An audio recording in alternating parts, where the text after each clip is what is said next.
So there's a common misconception, and often, unfortunately, a deadly one for you as a candidate going to a job interview. That is to assume that the information provided to you by your recruiter or whomever your point of contact would be will be accurate. And to give you some classic examples here, especially as a technical candidate, when you're getting ready for your on-site interview, you ask your recruiter, hey, what types of questions should I expect for that interview?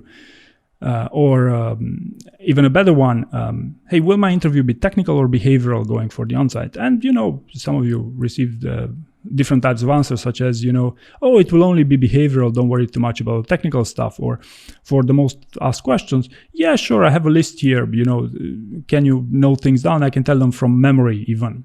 So, or another one would be, I've even met candidates who would ask their recruiter, hey, what types of questions will you ask me during my telephone screening rounds? What types of questions should I ask you? What should I prepare for this telephone screening round? Or even with their colleagues, what types of questions should I expect going into the second screening round?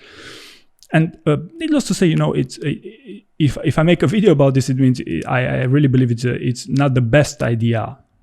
Or at least you shouldn't take too seriously the type of the information that you receive back. And I believe there are even better questions that you might want to ask them for these things. But let me first explain to you why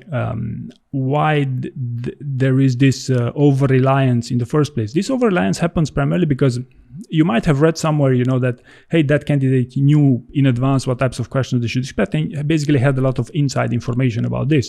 And truth be said, yes, this is perfectly possible. There are some people who receive a lot more information. Usually people that have their spouse working at the company or someone very close working there, or someone who's very interesting for that company to apply for.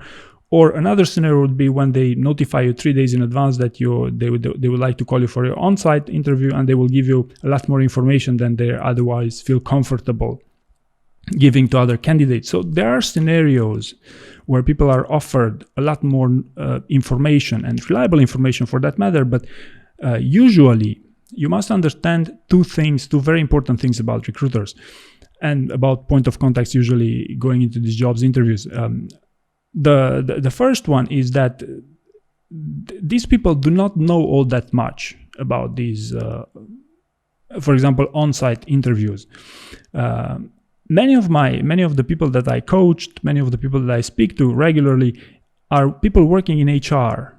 So they too need preparation for behavioral interviews. They too need preparation for what to expect in the job interviews. They too need inspiration as to what should I expect, what the dynamic of the conversation during a job interview. This is number one. The number two element here, and it's very important, it's something that I found this word in an interesting book, commercialism. So you should understand that if you put yourself in your recruiter's shoes, you have hundreds of candidates applying for these roles, and all of these candidates want a piece of you, so to speak. You only have a limited amount of time, of course.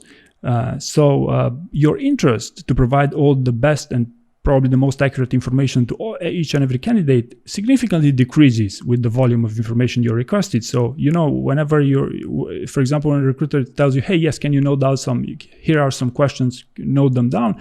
They're not going to be the best questions that they believe you'll get at. They're just some questions, that they think, hey, yes, these are likely, and this could be good for training purposes. So this is the whole idea here of the recruiters, and how do they actually think about, and how usually the level of expertise, if you want.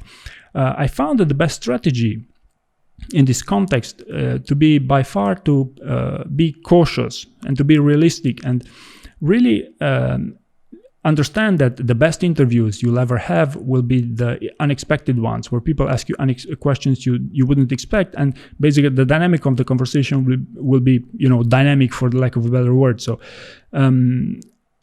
as for the questions, what types of questions should you actually ask to your recruiters? Hey, ask them what types of people do well here, or I don't know, how do you think are my chances? What are there any concerns about my expertise going into these job interviews? But there are all sorts of questions that you can ask and all sorts of information that you can get from them.